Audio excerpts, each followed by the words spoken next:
ஒரு அழகான மலைக்குன்றின் அருகே இருந்த சந்தைக்குடி கிராமம் டிசம்பர் வந்தாலே ஒளியும் மகிழ்ச்சியும் நிறைந்த கிறிஸ்துமஸ் கொண்டாட்டத்தில் மூழ்கியது.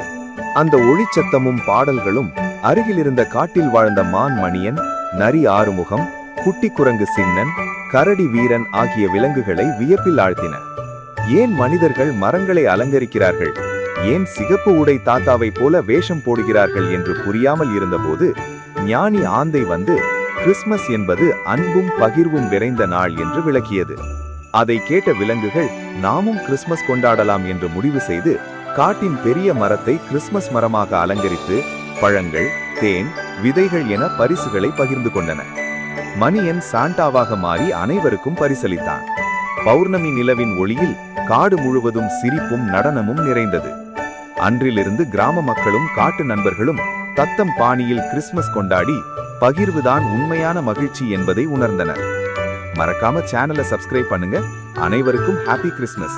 கவலை மறந்து ஹாப்பியா இருங்க.